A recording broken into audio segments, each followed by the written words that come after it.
All right, I think we're ready to go ahead and get started. So I am Becky. I am at Aligned Chiropractic, and this is Ashley.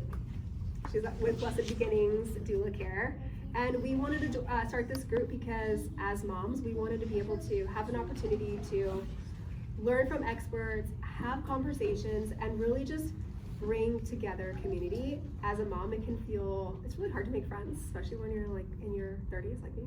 So if you're not in school, you're not at work, it's like, how do people meet people? Well, this is how I meet people, and meeting people who are like-minded is really such a rare thing these days, other than just on Instagram. So to actually get together in person, so the format of our events is kind of like an in-person podcast.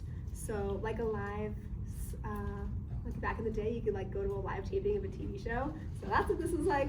We're gonna have different speakers. So over here we've got our little handouts. You can grab a handout, which will be our upcoming events. So we've got the schedule out until like June, July.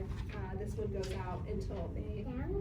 So we're gonna have lots of different speakers. We'll have a little bit of food. I've got some sausage as well if you need some protein. If your kids like mine, they might have eaten your breakfast this morning, because my 1-year-old definitely did. But first thing that I wanted to go over is giving you guys a little bit of an introduction to Sarah. So she is a mental health therapist, and she specializes in perinatal. So before pregnancy, during pregnancy, after pregnancy, just such a huge transition in our lives as we become parents, and also infant and pregnancy loss, because that is so common. It's something that people just really don't talk about these days. So before we really get started into kind of the meat and potatoes of today and our conversation, first I wanted to hear from you guys of what do you want to hear about, and we'll kind of just write some questions. But what are kind of some questions or things that you want to know from tonight? Let's get us started. So just kind of how to regain like a sense of self after having a baby. That's a good question.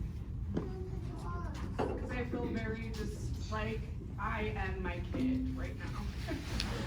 And then also kind of like lack of help from dad. One of the questions that I had, and one thing is like, what's normal? Because a lot of times it's like, is it normal to, like we were talking earlier, it's like, is it normal that sometimes at the end of the day, like, I don't want to go home from work. I'd rather just stay at work for an extra half hour. And that makes me feel guilty, of course, as a mom, of like, oh my gosh, I love and miss my kids, but also like, I never do anything for me. And sometimes I do want to just sit in the car. I'd like pull in the garage, sit in the car, like play on my phone. My husband's like, because he's in there just dying without me. But that, so like mom guilt, because that's so real. So like, what's normal? Kind of, am I the only one? Like, I think it'd be important to explain the difference between like baby blues and what's postpartum anxiety, postpartum depression, to really understand like, where is that line, or is there a line? I think too, Becky, maybe some self-regulation tips when you're trying to regulate a tiny human. And then kind of on the mom guilt, just like when you have a newborn, but you have other kids too. Kind of, yeah. When I went from 1 to 2, it was like so rough because I just felt like I was paying too much attention to the toddler, and the baby wasn't getting, or like, Yeah. just like Kind of feeling spread thin. yeah.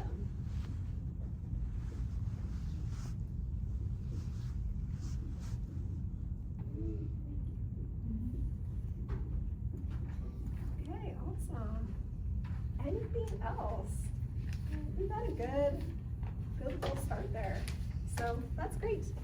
Cool. Anything that you want to start off with, Sarah, before we start diving into our questions?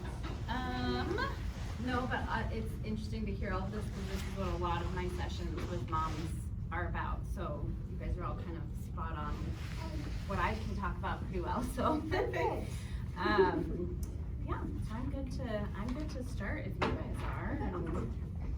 Do you want me to just kind of? What got you into counseling? Kind of what brought you here, and how did you land on this specialty? Yeah.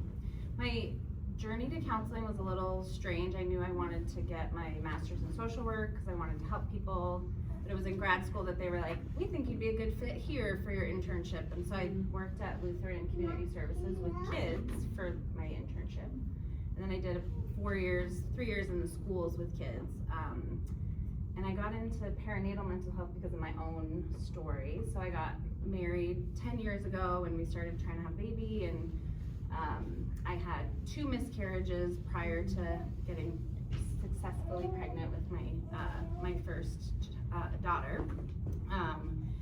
And then pregnancy, all of that, and then she was born with a severe meconium aspiration, so straight to the NICU.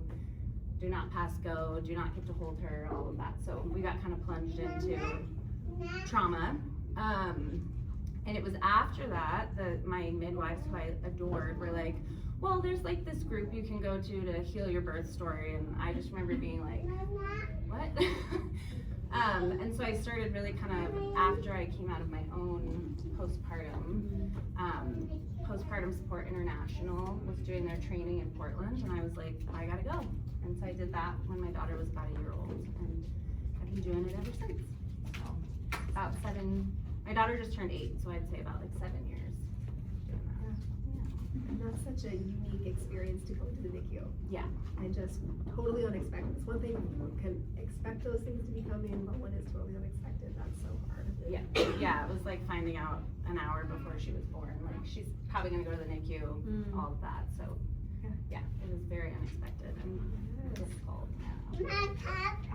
And then, you covered the first 3 months, all of it, so that's great, yeah, personal story, and so kind of diving into some of these things, because this is exactly kind of what we had planned, so that's perfect. Let's start with kind of that, what's normal as far as baby blues. Baby blues just makes it seem like, oh, it's just normal, right? We all just kind of feel that way. It's like, well, what's the difference between true, like baby blues versus true depression, anxiety? Like, what's the point where it's like, this is not normal? Yeah, absolutely. So the baby blues are technically just the 2 weeks postpartum. Kind of when you're having that like massive hormone dump and the shift and, you know, recovery from birth.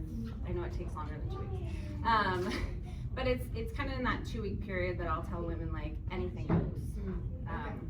You might cry at the drop of the hat. I cried during every commercial I saw, like anything, songs, all the things.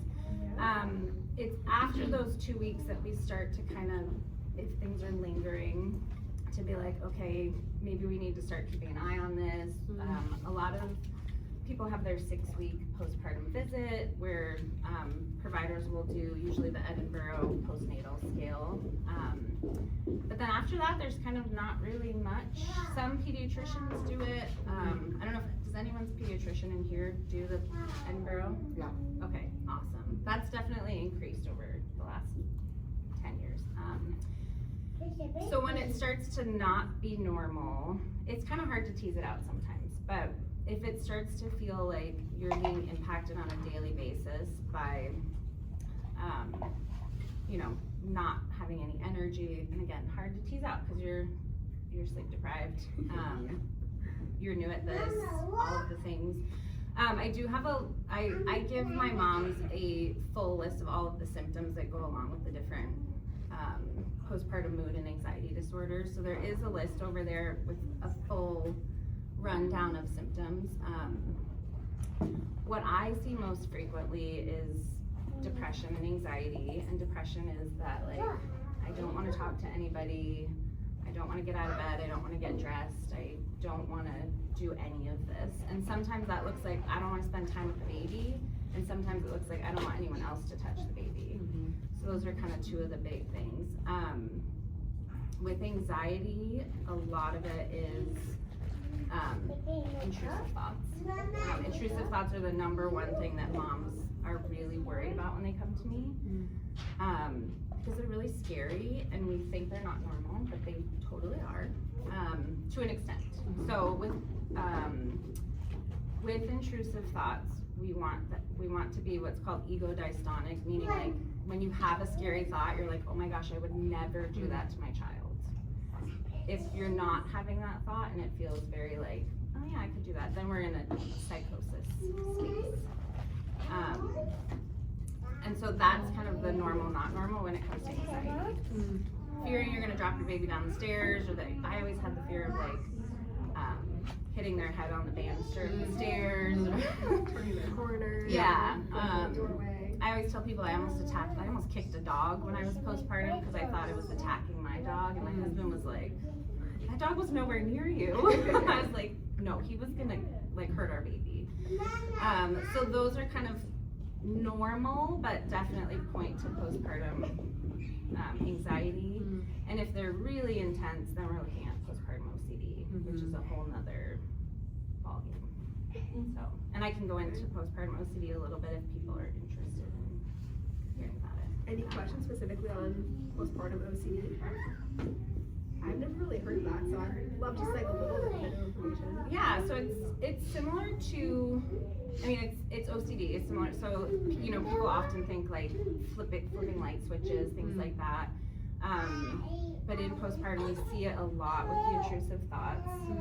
So really just like obsessive intrusive thoughts. Like I have a gal right now who's really like scared to go out of her house because she just feels like it's kind of being told like there's a bear 100 miles away, but your postpartum brain is like, no, it's right outside my door. And so that can be a sign of postpartum OCD. And then there's the compulsion side of it, washing bottles 10 times. Oh, that touched the side of the sink, I need to wash it again. One that I see all the time is checking on the baby breathing multiple times, not sleeping because of it, things like that. So that's kind of where it tips from anxiety into OCD. Sarah, could that kind of manifest in like mamas who may kind of start to obsess about whether or not baby's eating enough? Oh yeah. How often, you know, diaper counts, feedings, kind of obsessive tracking? Yes, absolutely. And with all of the apps that we have out there today, that one is one that can get really slippery really fast. Because you're told, you know, right off the bat, like they need to have this many wet diapers, they need to eat this many ounces. And so yeah, I do have a lot of moms that really struggle with that. And then once they start solids, it starts all over again. Sleep is another one that is just, can drive women to feel really anxious about like, oh, if I don't get them down for nap at 11 on the dot, then the whole day is ruined. So we do a lot of like, trying to be flexible and, but yeah, it's definitely that obsessive tracking, obsessive checking, and all of those types of things. There's pros and cons to being able to track everything. Yes. Yeah. It's like the Oura rings, like, I'm like, what was my score last night? It's so funny, I asked my husband, how'd you sleep last night? He's like, I don't know, I haven't checked the app yet. You can't just like, You can't just tell me how you slept? yeah, how you feel. We kind of lose track of like, well, how's baby eating? It's like, I don't know, I haven't counted how many ounces. Like, well, you know, are they growing? Yeah, so I do a lot of work with anxious moms on like, what is the evidence that things are going okay? And can you not, like, the other thing is checking the daycare app. I have clients who are like, you know, oh, I check the daycare app like 15 times a day. And I'm like, okay, can we check it twice a day? Can, you know, like trying to just reduce the amount of times you're doing the checking. Because it's a vicious cycle. You get anxious, you check, it helps you feel better, you get anxious again, you check, and then it makes you feel, it's like a false sense of security. So that it just becomes, the other one that is often is mom's diet. If breastfeeding, like is what I'm eating causing my baby to be colicky or upset or have bad poops or what, you know, so those are the other places I see that quite a bit. So, and again, that can be just postpartum anxiety or it could be postpartum OCD. Those are hard ones to, I use OCD-esque a lot, OCD-ish, to kind of help figure out where it lies. How do you see a partner or like dad's contribution to that? Because some partners are great where they're like, you're not yourself right now. Why don't you go, you know, the things that like you wish your husband would say, or like that the Instagram dads say. Yeah. But maybe your husband isn't like that, and they're like, why are you doing that? Why are you? What would you say to you can say to moms who are having trouble because their husband also is just not helpful? Yeah, that's a big conversation that I have a lot. I tell moms all the time, I'm like, this is like the 6th time I've had this conversation today, so you're not alone in it. It's kind of a twofold thing. One of the things that I see frequently with anxiety is that moms kind of clamp down on, I need to do everything. I'm responsible for all of this, and they kind of push their husbands away. And then dads are like, okay, well, you don't want my help, I can't do it right. So I see that sometimes. And then there are the dads that are either not sure or not interested, or kind of like, well, she's just doing her thing and that's what she's supposed to do, and then they don't contribute quite as much. With like the anxiety aspect of things, a lot of it is this delicate balance of not wanting to invalidate her and her fears, but also not let it spiral off and be like, I hear back from moms pretty frequently, like, I went home and told my husband what we talked about, like with me being anxious, and he was like, yeah, I've been telling you that for months. And so sometimes it's just like not being able to hear it from your partner who's in it with you. But as far as like you're saying, you know, wanting to kind of talk a little bit about not getting as much help from your partner, that one is really difficult in the sense that I talk about mental load, emotional labor constantly, because when you become a mom, you actually end up doing more mental load than you did previously. There's so much more that falls on you. And I have a lot of moms are like, well, I just want him to know what to do, and I want him to help me do it, and that's like the high bar that I want everyone to get to, but to get there you have to kind of be able to say, I need this, and what your needs are, and pushing back on, you know, also like just letting him do it his way is another one. I always joke that my daughters have really curly long hair, and my husband would start to comb it and I'd be like and he was like, you need to just go away. He's like, I have to figure out how to do this on my own. You're making me feel like an idiot. Just walk away. So a lot of trying to like give up. I work with moms a lot on like, if you don't like the way he's putting on the pajamas or doing dinner or whatever, just leave. Leave and let him do it, and kind of let him sink or swim. You had to sink or swim when you first started, and dads have to learn in a similar way. And then if it's an even deeper issue around like dividing household tasks and things like that, I could literally talk for a whole hour about this, but there's a really great book called Fair Play by Eve Rodsky. And it comes with a card deck that you can kind of divvy things out, but that's always kind of the first place I send moms. It's like an 8-hour audiobook. It's pretty easy to absorb. But yeah, having mental load conversation is really important. Yeah, I think a big Can you thing. repeat the name of that book? Yeah, it's called Fair Play by Eve Rodsky. One thing that really helped with my husband and I was telling him what to do. I'm like, don't you just know? Just like look around the room. Like there's stuff all over the floor. Like just do something, you know. And he doesn't see it the way that I see it. And then I also realized that I had to tell him right when I want him to do it is when I tell him. If I tell him, can you do this later? That's somehow overwhelming for a man. I don't know why, but for him especially, that was like, he's like, well, I thought you wanted me to do it right now. I'm like, no, they take the trash out at some point today. But that doesn't really work. So it's like, it's a little bit annoying because I feel like it's like another child. But you also have to meet him where he's at, and then eventually it does get better, and you feel like you're just like coaching them along, but eventually you're like, oh my god, they did it, and I didn't even ask. Well, and that too, I feel like a lot of men also, like, I know my husband, like, he reacts in the way I ask him to do things.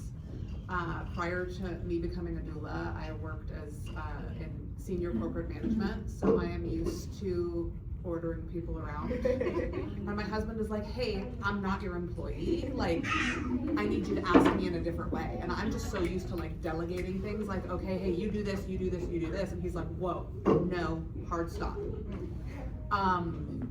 Still working on that. But like a lot of it for him was just shifting the way I asked. And you know, going off of what Sarah and Becky said too, is he just had to kind of figure out on his own. And as I'm listening to Sarah, I'm like, I'm pretty sure I had undiagnosed postpartum OCD, because everything had to be done a certain way. It had to be done my way. And I can't tell you how many times I had to walk away and just say, he has to learn, he has to do it his way. Even now, like the way my husband loads the dishwasher, like I'll go back and redo it. But I'm like, there's a right way and a wrong way. Thank you. And you're married to someone who doesn't think that.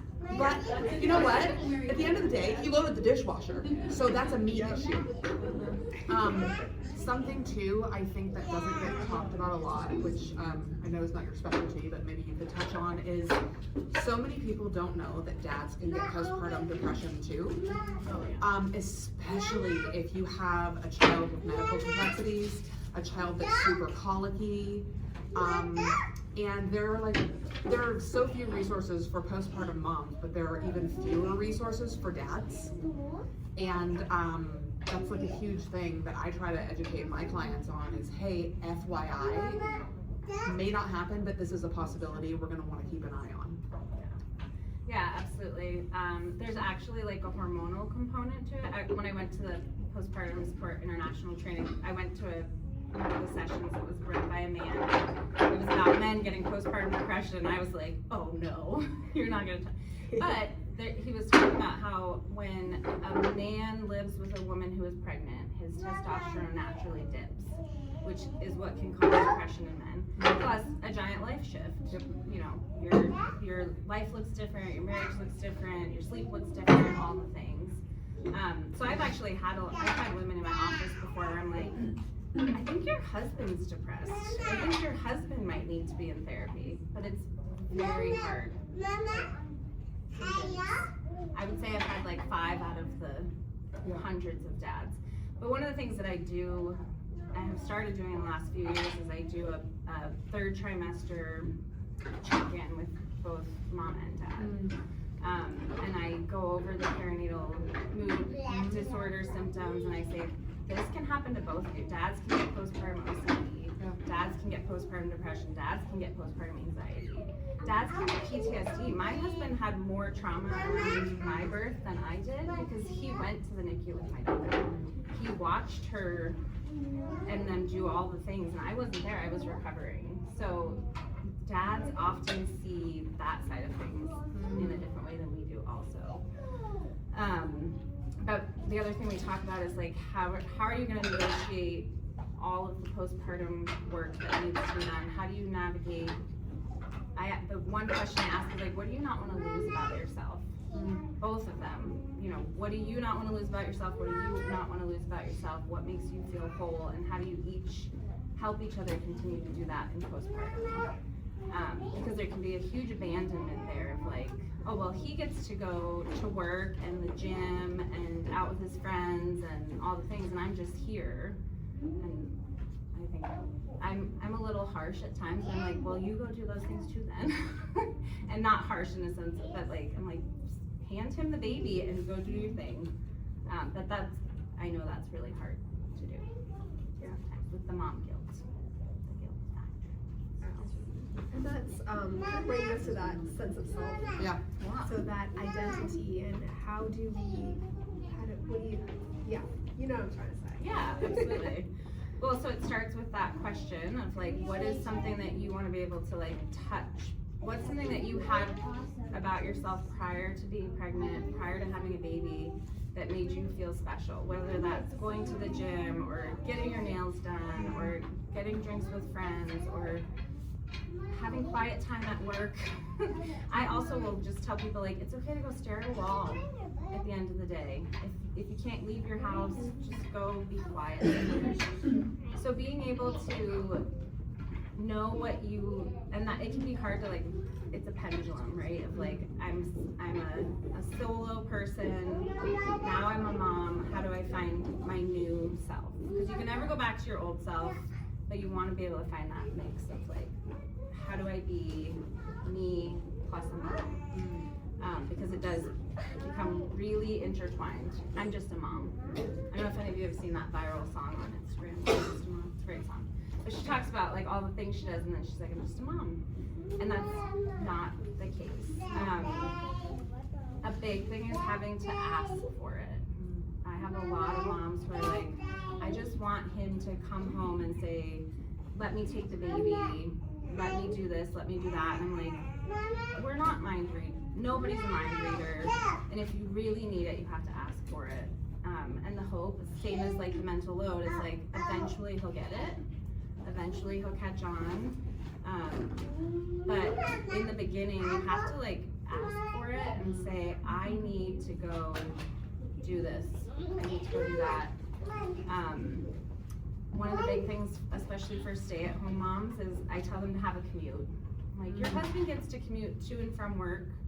You get to commute to and from work. Go take 20 minutes to clock out from being stay-at-home mom to clock into being co-parent with your partner. Because otherwise, you know, it just kind of like goes all the way through. You're 24/7. So that's a big one that is just trying to find the little things that you can do that make you feel like you, until you get to the easier stage. My kids are 5 and 8, so we've kind of hit that stage of like, sometimes my husband and I sit around like twiddling our thumbs. We're like, what do we do? Like, they're playing together and we have so much time on our hands. And that's when you can like really start to step back into hobbies and things like that. But in the beginning, it's just like, how do I find just a little bit of time and like reclaim it? Because there's also the, like, women tend to be the default parent. And so I ask women, I'm like, do you have to ask permission to go take a shower? Do you have to say, the kids are on your clock now, and he gets to just go take a shower, do the things without even asking? So kind of trying to have that conversation of just like, take the time. And it's okay to do that. Yeah. So. It's important to take a shower. Yes. That's a conversation that's very frequent in our house. Like, you took a shower every day this week. Mm-hmm. I didn't get to do that. Yeah, and I want to go take a shower, and I don't want a baby slamming on the bathroom door. Yes. I want you to recognize, and like, because a lot of it's like, oh, I didn't even see them. It's like, but you're in charge of them. Yeah. You're supposed to keep them away from me while I'm staring at the wall or doing my 20 minutes of exercise or whatever. Because that's a big one that I hear too. Or they're like, let's go find mom. Yes. Yeah. Like, Exactly. Yeah, you're not supposed to find me right now. This is me time. Yeah, and that can be the hard thing. I have a lot of women that are like, I don't want to have to leave my house. Yes. Because I feel like then I have to go spend money, or I have to go like, you know, drive around. And that's the hardest part, is like, if you're gonna stay in the house, you have to like really, really be like, don't find me. I don't know if anyone in here watches Bluey, but there's a really great episode of Bluey. It's called Sheepdog, and Yes. it's basically the mom being like, I just need 20 minutes, and the dad does all these funny things to like keep the girls away from her door. And I'm like, every dad needs to watch this episode of Bluey. To be fair, I don't know that any man could stand up to Dan Ricky. That's true. So. That's true. But he only does it in 8-minute sections. That's what I tell people. I'm like, you're only seeing him dad for 8 minutes. Like, anybody can do good for 8 minutes. That also reminds me, kind of on the identity topic, of not just bringing back things of who you used to be, but who do you want to be? Yeah. And what do you want to be as a mom? Because I want to be a mom who like does take a shower and like does go to work and does enjoy going home to their kids and does do all these things. It's not that I feel that or do every day or take a shower every day, but I want to empower, like I want to do those things, and just reminding myself of those things every day has been really helpful for me personally. Like, who do I want to be? And maybe I'm not that person right now, but I want to be. Well, and I think too, is we transform so much, especially like with our first kiddos, of who we were to who we become as mothers. And I think too, a lot of it is embracing those positive changes of, you know, I like who I've become, and if that doesn't look recognizable to people that were in my life before I became a mom, you know, do I question those relationships? Do I move on? Are those people in my life for a season? I'm proud of the fact that I'm entirely different than I was before I was a mom. You know, most of my friends who knew me before I had my son are like, who are you? And I love that for me. So I think a lot of it too is having that unapologetic, you know what, like I chose to do what's best for my family, and this is who I am now. Absolutely. Yeah, well, and I think the individuality piece too is the idea that like momming is a spectrum, and momming is different for every single one of us in this room. It looks different. You know, like some of us might work full time, some of us might stay home full time, some might do part time. And I get so much comparison in my office all the time. Like, well, I feel guilty because I don't stay home. I feel guilty because I do stay home. I feel guilty because I'm not breastfeeding. I feel guilty. And it's like, the guilt is overwhelming, and the internet is horrible. I tell new moms all the time, I'm like, if you go on Instagram and you get off Instagram feeling terrible, unfollow the people that are making you feel that way. They're telling you a certain direction to go as a mom that clearly doesn't align with how you feel, so just don't follow them. One of our favorite sayings in therapy is to not should all over yourself. And should, because should implies a expectation. I should be doing this, I should be doing that, or I shouldn't be doing this, I shouldn't be doing that. So when I first became a mom, I started asking myself, I'm like, whose voice is that in my head? Who's saying I should? Is it me seeing my friends? Is it me seeing the other moms that I talk to in my office? Is it the internet? And starting to be able to say, like, I want to be a mom that does this. I want to be a mom that does that. I don't want to be a mom that does that. And kind of creating your own identity around, like, I don't have to do everything the way that everybody else is. Because I think that can then make you feel like a really bad mom if you do all the comparing. So my other favorite mantra is, I'm a good mom who's having a bad day. Because we all have bad days, and it doesn't equal, that's one of the things we see in postpartum depression and anxiety, is your symptoms become who you are. And so it's like, well, I'm sad and struggling, so therefore I'm a bad mom. And being able to separate that, like, I'm a human, and this is hard, and I'm having a bad day, but I'm still a really good mom. Yeah.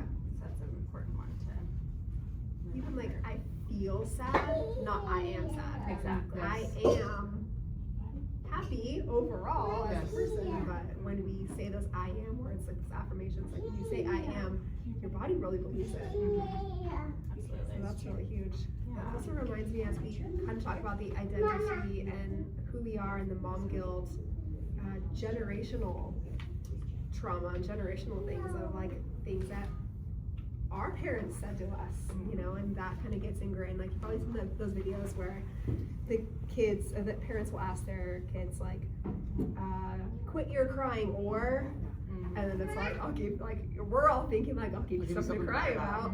But then these kids who didn't grow up with that, because these parents stopped that generational trauma, these kids are like, or I'll give you a candy bar. And you're like, this is amazing. Yeah. So do you talk a lot about generational trauma and overcoming that, and what does that look like? Yeah. So I, in the last like year or two, have started having all moms take an attachment quiz. So it's the attachment project. It's a really quick quiz. It asks you questions about your mom, your dad, and your partner, and then just kind of like some social friendship stuff. And then it gives you a breakdown of your attachment with your mom, with your dad, with your partner, and then an overall attachment style. So there's 4 attachment styles. There's secure, which is like the golden ticket, we all want it. Very few of us have it. With our, you know, with the older generations. Then there's anxious, avoidant, and disorganized. And that is such a gold mine for me as a therapist and for a mom or a dad. I often have to be like, have your husband take it. It's really important to know what his attachment style is too, because they're often mismatched.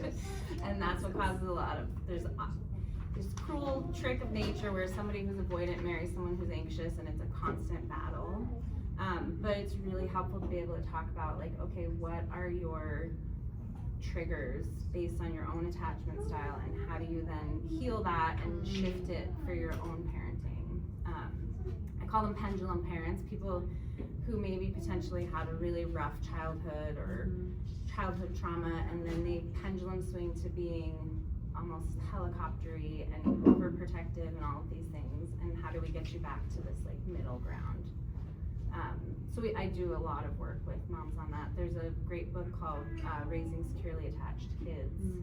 She goes kind of into the depths of attachment theory and all of that in a light way. It's easy to read.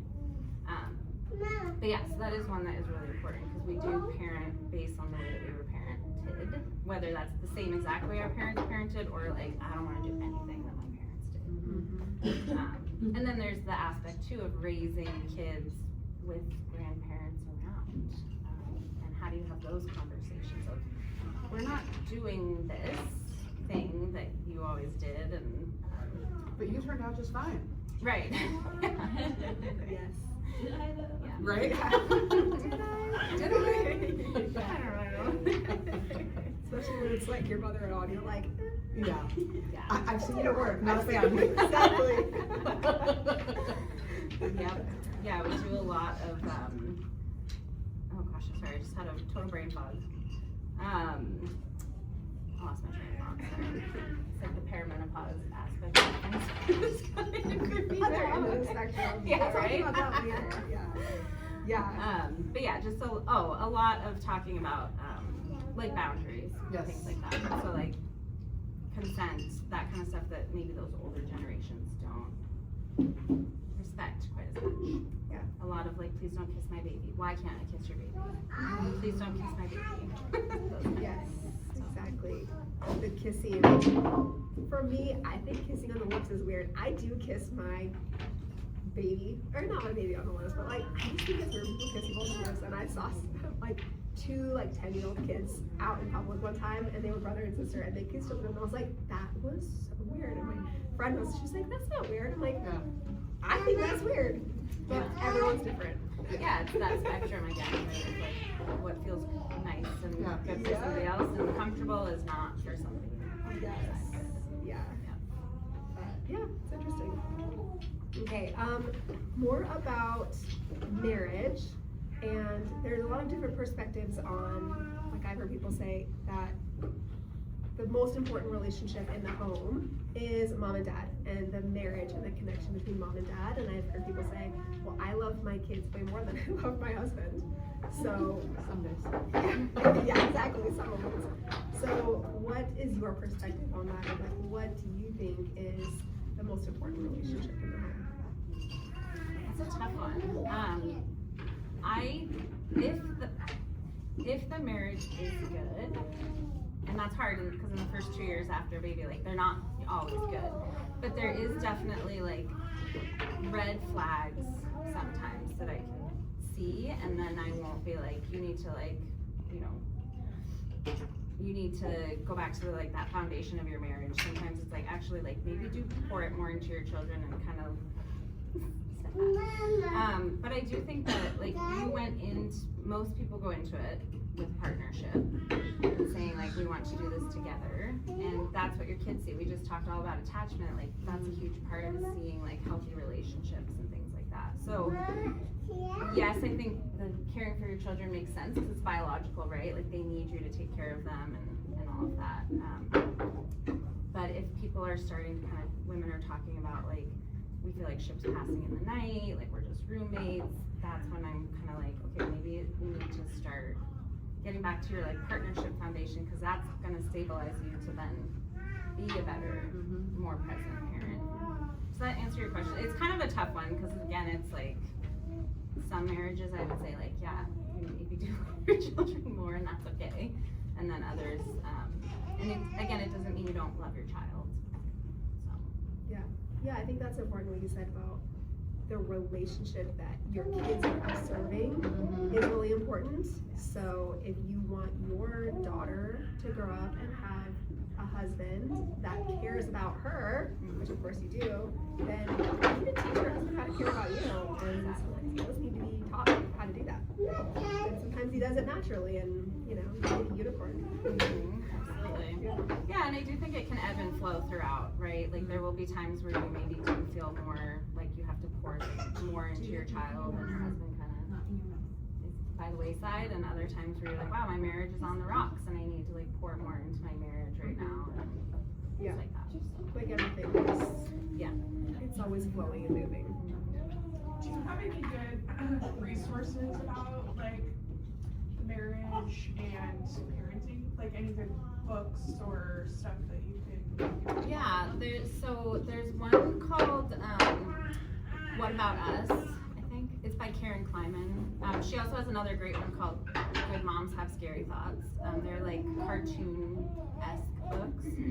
And then the other one would be anything with the Gottmans, like Bringing Home Baby, that kind of thing. Those are gonna be the ones that have like the most. Karen Kleiman's like the mother of postpartum. She's been doing it for like 30 years, so anything she says, I'm like, okay. Karen said so. Well, I think too, maybe figuring out your husband's love language. Absolutely. Because oftentimes, just like you end up with two people with different attachment styles, you end up with two people who have different love languages. That's me and my husband. And your love languages can even change, because my husband and I were talking about this not too long ago, and we were saying like, wow, when we first started dating, our love language was this, but now that, you know, we're further along in our relationship and we're in toddler life, like our love languages have definitely shifted to, you know, less physical touch and more like quality time, acts of service, things like that.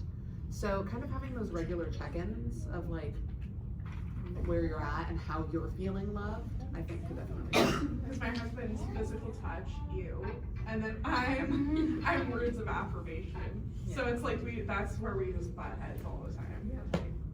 And that's one that I hear really frequently is men are physical touch and postpartum and they're like, don't touch me.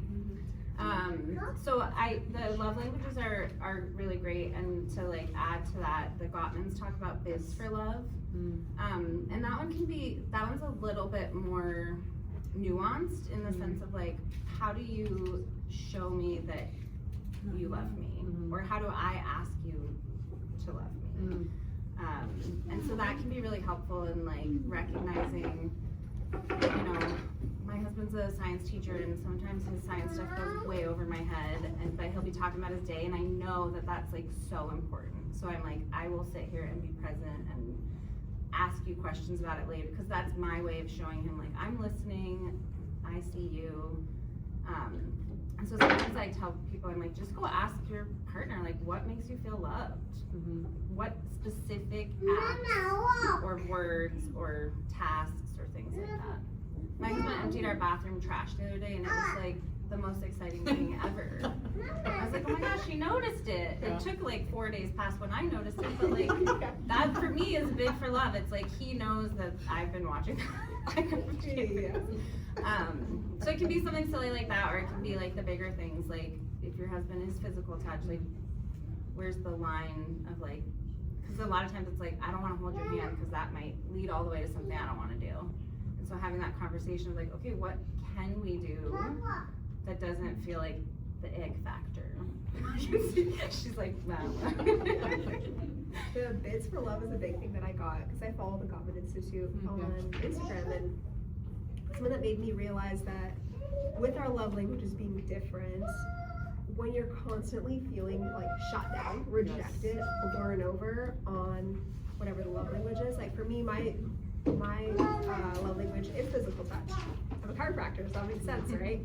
So I would like go to hug my husband, and he was the opposite, where he's like, he didn't want to hug me. And then every time we would do that, I was just like feeling rejected, feeling rejected, feeling rejected.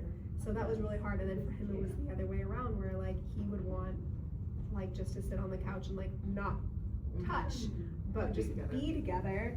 And I'm like, but I want to cuddle you. And so it was just this constant of like him making a bid, me shutting him down, and so that feeling of rejection just makes everyone feel terrible. Yeah. So the bids are really important, Yeah. both directions. Yeah, so you might just have to hold his hand.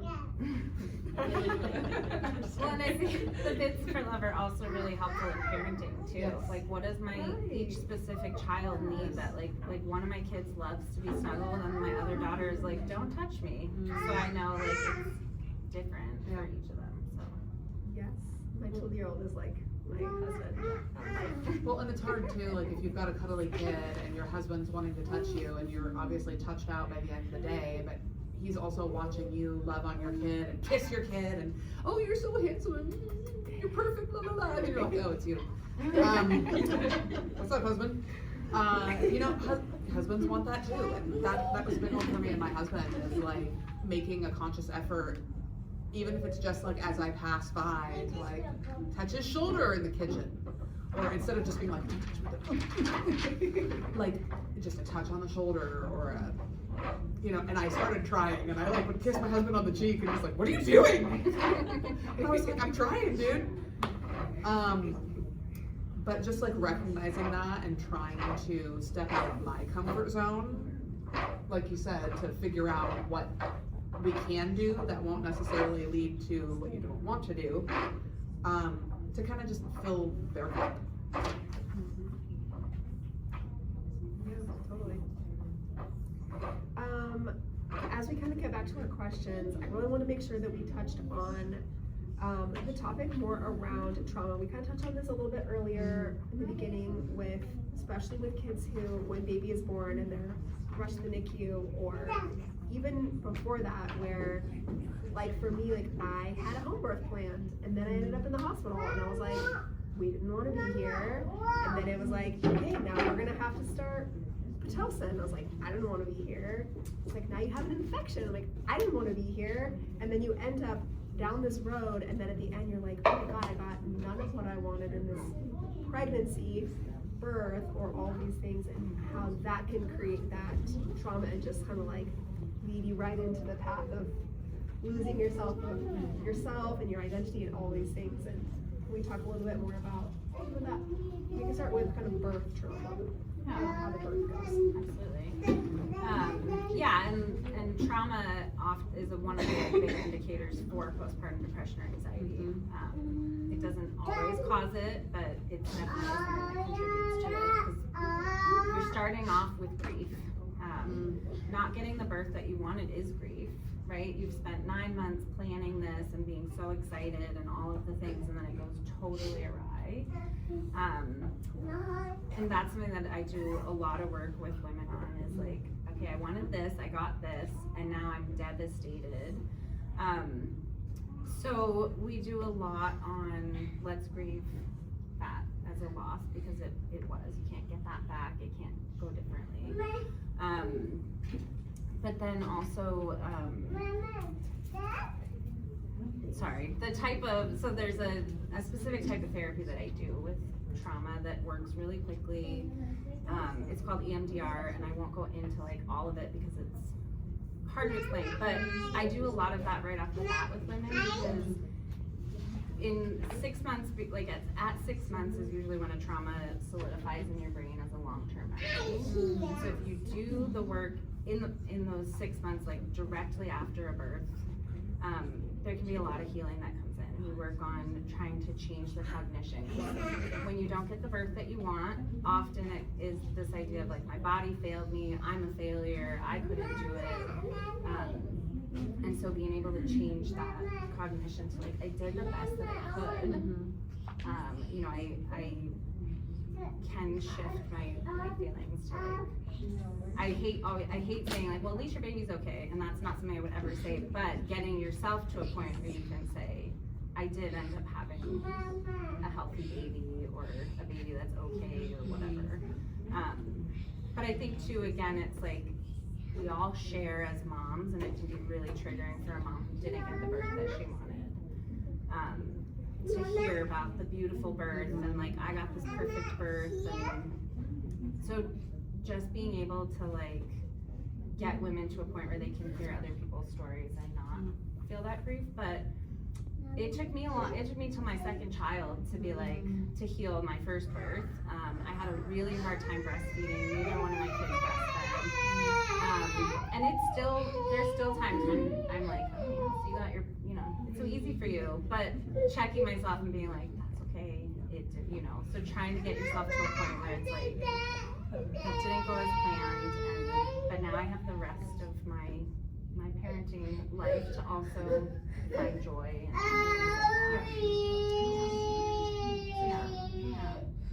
But I do often see moms who either were NICU parents or had traumatic births or wanted a vaginal birth that ended up with a C-section. They don't come to me until a long time after, and that's understandable, right? Because you're in that like postpartum space. But the sooner you can get in to talk to somebody about it, the quicker you can kind of move through the grief process. And just like grief, it's always gonna be there. It just gets smaller over time. So there might be times when it's like I just went back to the NICU for the first time in 8 years last week. And I was like, oh, it's still there.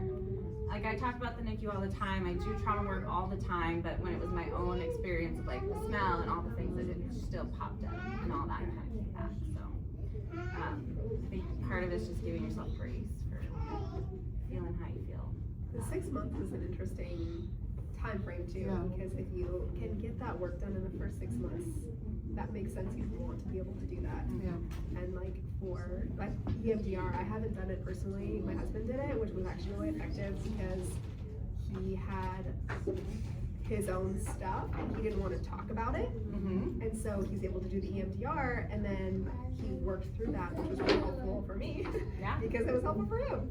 Absolutely. So if you can get your husband to do EMDR, definitely do it. Yeah. But the 6 month thing is really interesting.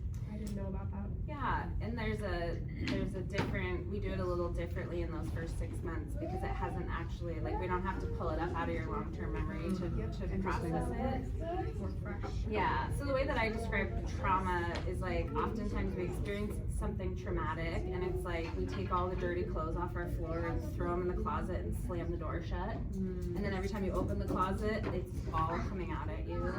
And so what EMDR does is helps you like pull it out, fold it back up, put it back in the closet so that when you open it, you're like, oh, okay, it's there, but it feels better.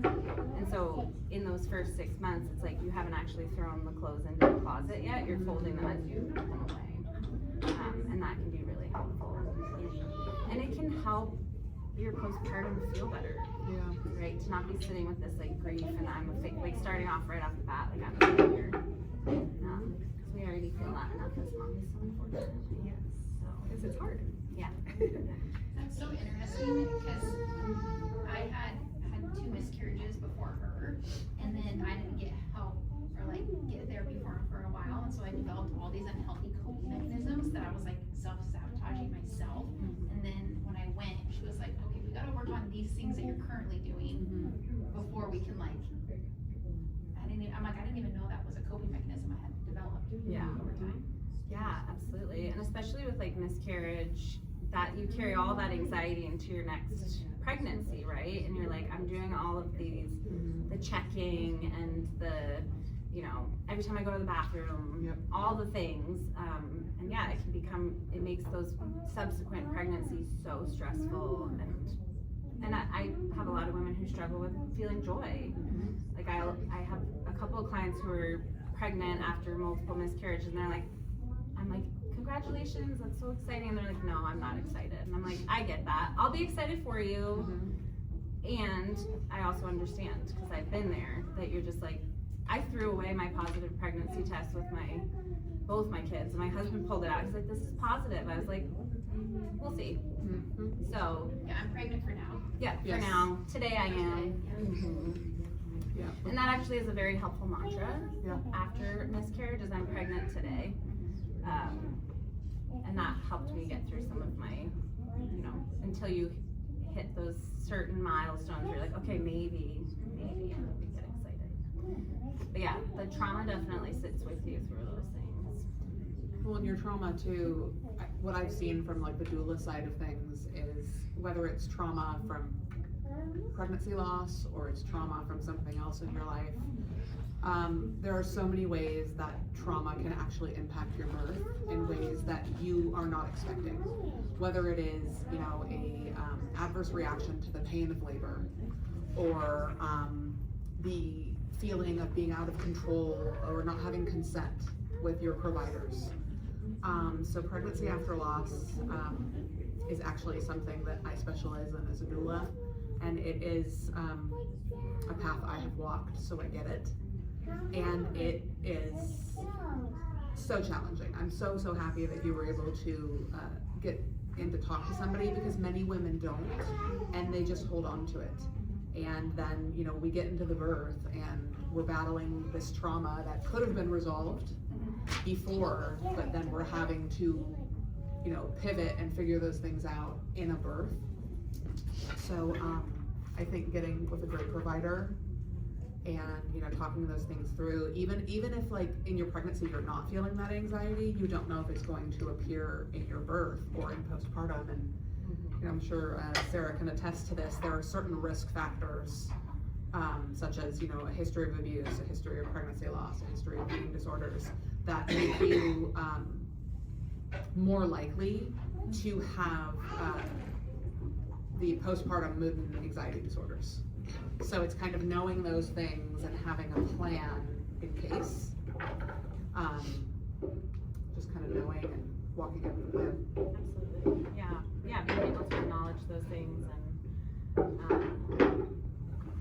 get the help ahead of time. I have a lot of women, I really enjoy when women come in while they're pregnant, because I'm like, you're already ahead of the game here. Like, you know, you're gonna, just having this resource is going to make a huge difference, because when you're like, when women are getting ready to have a baby, I'm like, we're gonna put an appointment on the schedule for 3 weeks from now. You don't have to keep it, but it's there, because you're gonna be lost in this haze, and you're gonna be like, what side's up? And then you're gonna be like, oh, okay, I have an appointment with Sarah. But it's, you know, sometimes it's when women are 6 months postpartum and they've been just like blinded that it's so hard to, I just feel so sad that they've spent so much time like thinking that they're crazy, or that they're, you know, it's not as bad as they think it is, or things like that. And so just the knowledge that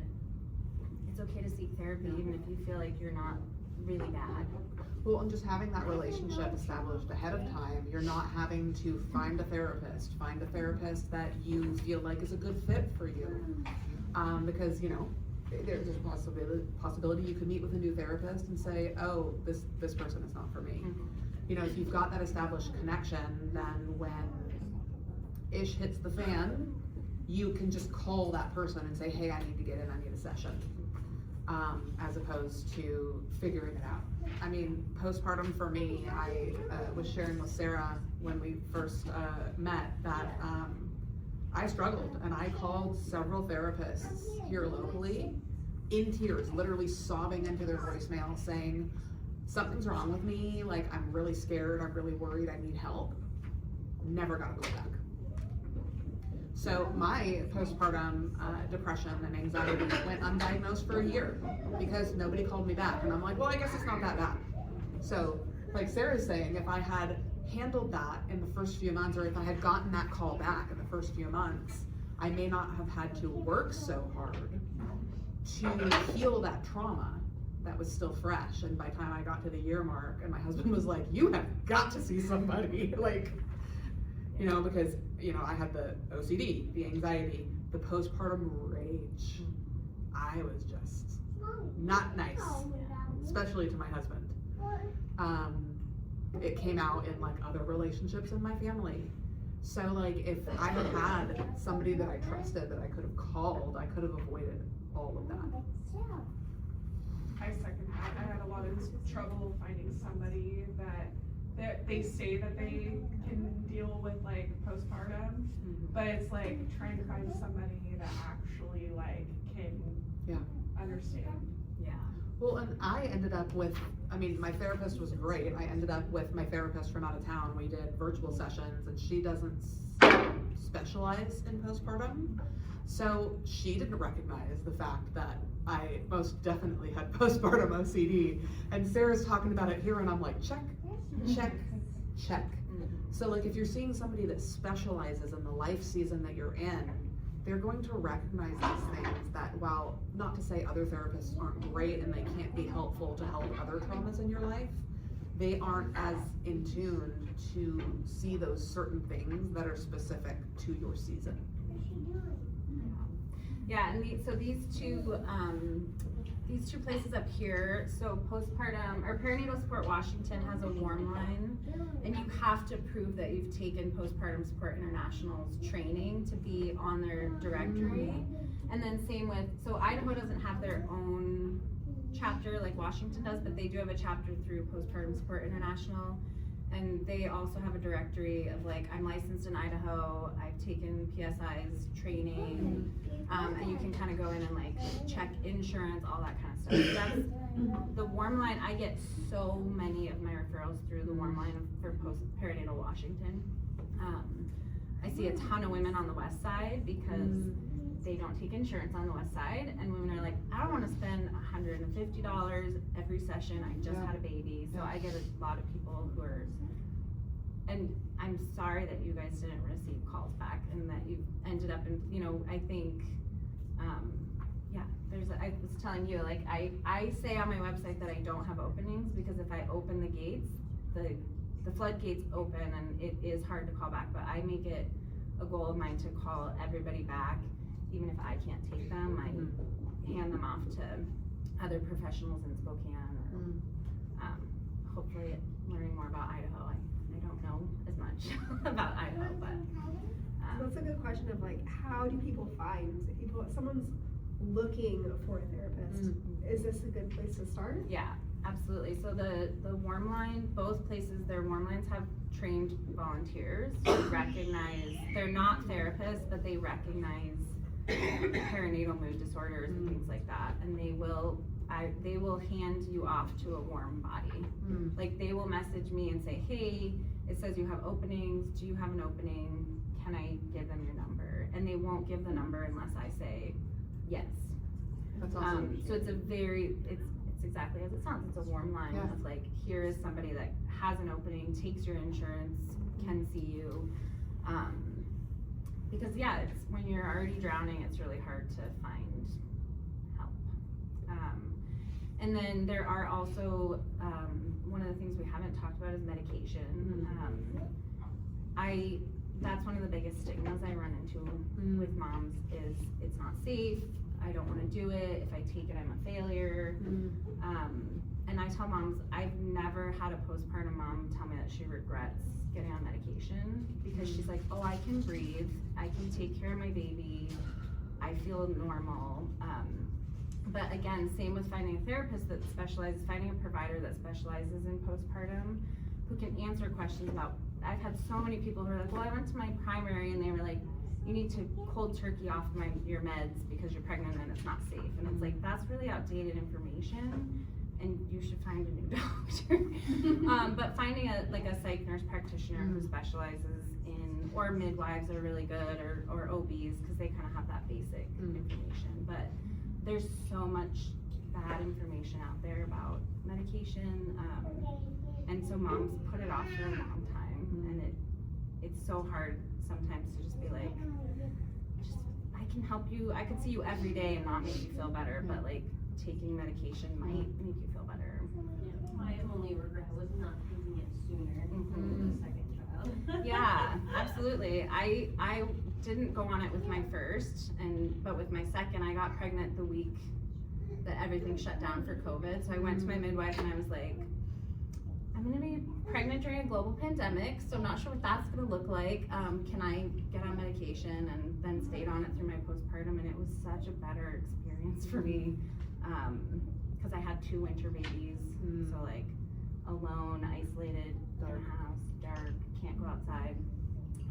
So it was a big difference for me in those. Well, and I think too, you're talking about the stigma with medication. I think there's just a stigma with like getting help for mental health in general. Like I can't even begin to tell you the amount of moms that have told me they have straight up lied on the questionnaire their OB gives them at their 6-week appointment because they're scared. Yep. Like they're afraid that, you know, somebody's gonna come take their baby. Mm-hmm. And if that's not an indication that mom is struggling, I don't know what is. Absolutely. Yeah, and that feeling of like, if I'm depressed, I'm failing at Yeah. this. Or if I can't, why is it that so-and-so over there is like loving her life and I'm over here miserable? Like, I can't tell anybody that. They'll think I'm a terrible parent. And then you add intrusive thoughts on top of that. Like, oh, I had one client who was like, I was really afraid I was gonna stab my baby, and I had a plan to bring him to the school across the street. And she was like, I've never told anyone that in over a year. And I was like, well, that's a normal, it's scary, but that's a normal thought. And she was like, so afraid that, you know, CPS is gonna knock on my door and take my baby away. So that's a huge hole in our education on postpartum, is that intrusive thoughts are very scary, but also really normal. And that is kind of what keeps people from coming in. And I don't have the time, I don't have the space, all of that. And luckily, like, COVID changed a lot for us. Like, prior to COVID, I never did any telehealth, and now I do 50% of my sessions via telehealth. So that has made it a lot easier to access help too. And that's a great segue into, are you accepting new clients? Yeah, so I do have some space available right now. I'm not licensed in Idaho, so that's the hard part with telehealth. Well, I'd actually have to double check. I should have double checked this, but, and I can get licensed for very cheap. So I technically the person I'm seeing has to be in Washington State, even with telehealth, but I think that Idaho is very desperate for therapists, so they're pretty good at being like, yes, please see people. And so yeah, the best thing to do if you want to be seen is, I have a card over here, but also like, just reach out to me if you need to, and if I can't get you in, like I said, I will like hand you off to people that I know and trust, who I know are trained, and that I know will do a good job. And cause yeah, that's a huge passion of mine, is like, I don't want moms to be, like, sometimes I'll like take on too many clients, cause I'm like, oh, but she like really needs help. Yeah.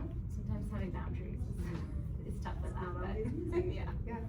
Actually, my friend Oriana is here, and she specializes in peripartum, and you're licensed in Idaho? Yeah, perfect. Are you accepting clients as well? Thanks. It's nice to have the validation too, that I'm not just Yep. say the same thing over 6 times a day, and but it's because it's a universal experience for a lot of people. Like, we all kind of experience similar things. For sure. And I think that's momhood in general. It's just like, is this normal? We're all experiencing the same thing. You know, just knowing that you're not the only one yes. that is going through it, it just makes you feel just a little bit better. Absolutely. Well, and I think that's like what's so important about this, is like talking about it. You know, she was talking earlier about having 2 miscarriages. When I had my miscarriages, it was my husband's friends that were saying like, oh, my wife has had 2, or my wife has had some. And I'm like, not a single person in my life was like, oh yeah, I've had a miscarriage. And so I was like, that was another thing that kind of led me to this work. I was like, we gotta talk about this. Like, so many people are having miscarriages, and then you get into the like traumatic births or the not great birth experiences. And it's like, we all as women just need to kind of talk more about it and not be afraid to talk about it, because chances are somebody has experienced something similar. So Yeah, for sure. And one of the topics that we want to have in the future is is about pregnancy after loss. And as someone who's gone through it, but also as someone who hasn't. So like, I've never had a miscarriage. I don't know what that's like. I don't know how to talk about it. I don't know what to say. I'm afraid to say the wrong thing.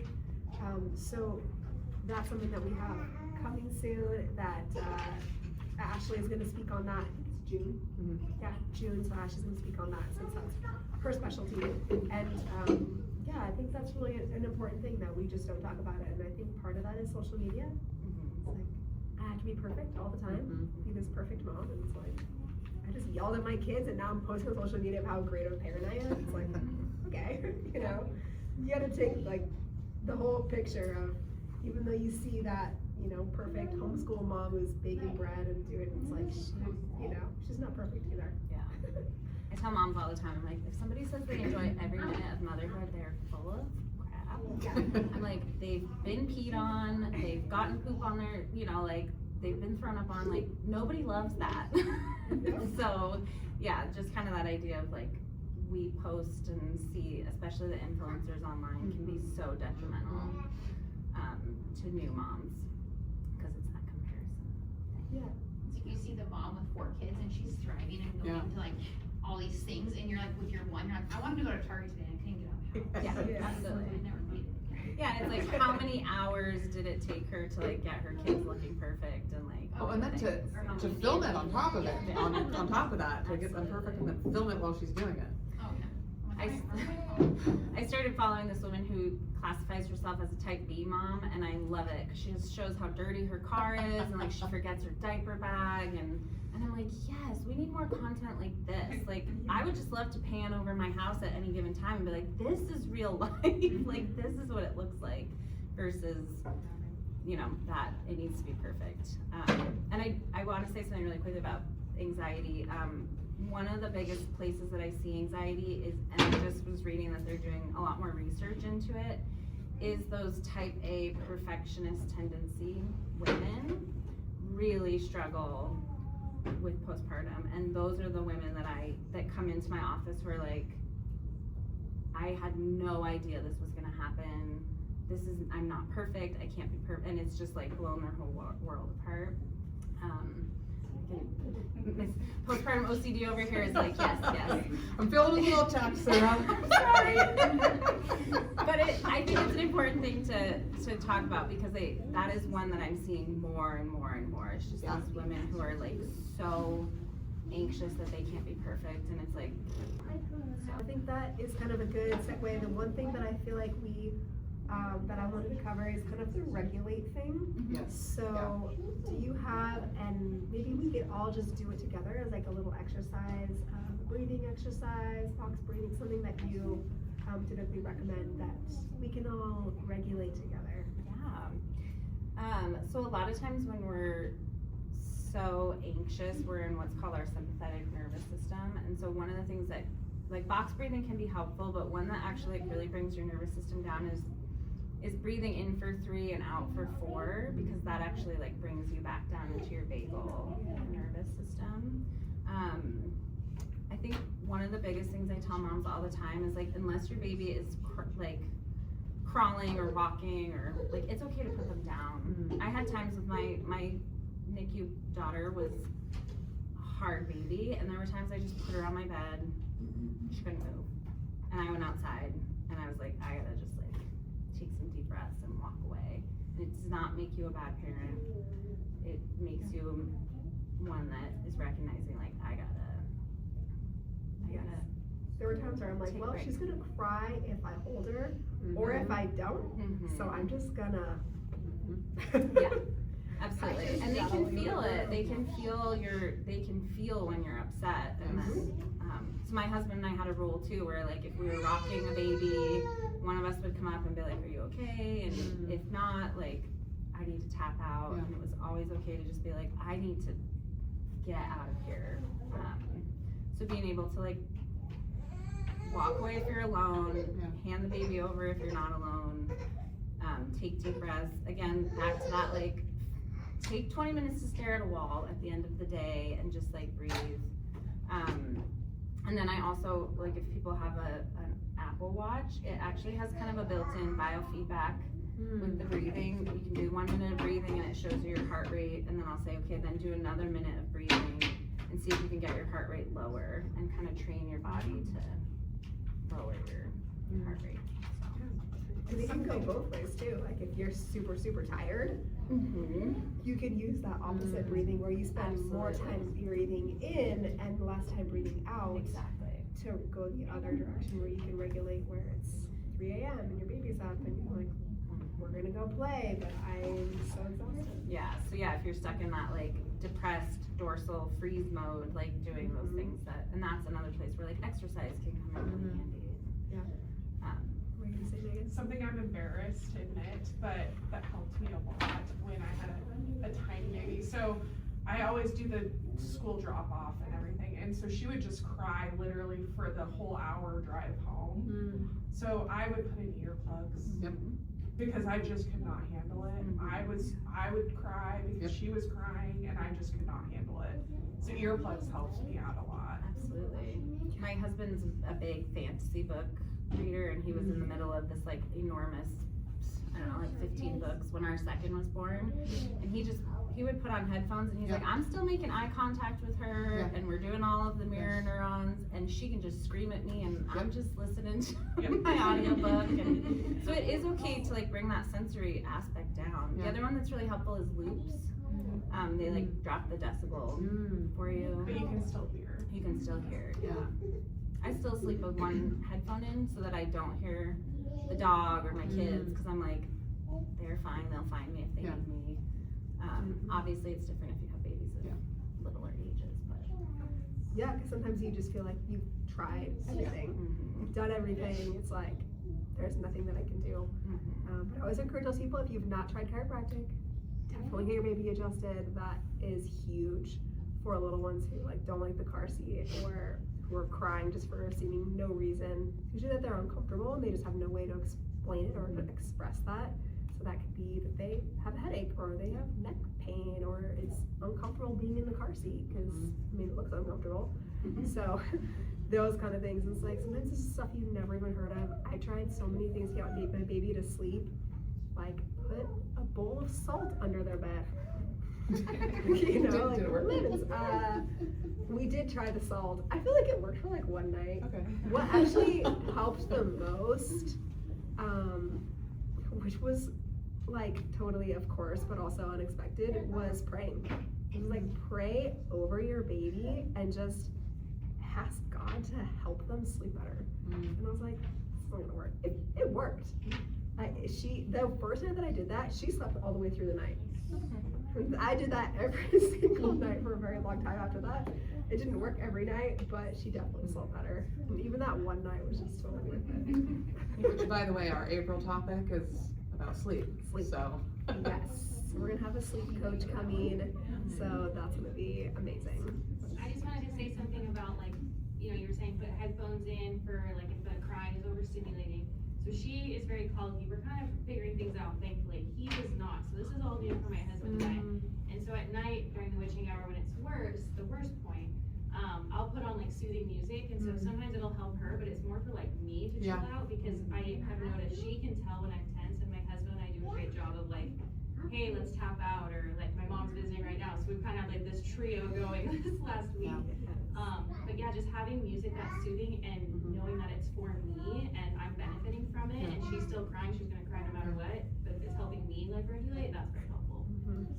Well, one of those things to give you some grace is, my son was very, very colicky, and both my husband and I ended up with postpartum challenges and depression because of it. Our family doctor actually sat us down and said, you know, like, what you're going through is normal, and the CIA actually like trains their like operatives by forcing them to be sleep deprived, by forcing them to listen to a baby crying on repeat. So literally the way CIA agents are trained to sustain torture is what you're going through. And I can't even begin to tell you the like validation that that meant for both my husband and I. We're like, we could be CIA. Like, we're experts now. So just knowing that like literally like you are surviving what experts are trained in to survive like torture in a third world country. So good job, Mama. Yeah. You're surviving. Yeah, thriving. You're here. You even made it today. We're doing great, and I say like, I truly believe we're dealt cards that we can handle. Of course, there's always support that's needed, hence why we're here.